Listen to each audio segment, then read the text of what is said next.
मराठी शक्तीसमोर हिंदी सक्ती हरली अशा शब्दांमध्ये उद्धव ठाकरे यांनी जी.आर रद्द झाल्यानंतर प्रतिक्रिया दिली आहे। जी.आर रद्द झाला असला तरी 5 जुलैला विजयी जल्लोष करणारच असं उद्धव ठाकरे यांनी ठामपणे सांगितलंय।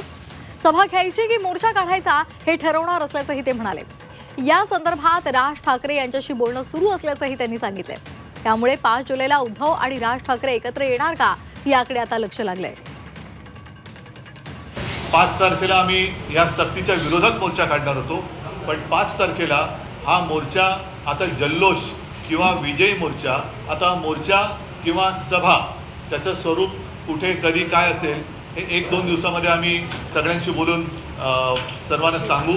परंतु मी परत एकदा सर्व मराठी माणसांना आणि या आंदोलनाच्या निमित्ताने एकवटलेल्या सर्व पक्षांना हात जोडून विनंती करतोय की आपण ह्या सक्तीच्या विरोधात एकवटलो होतो।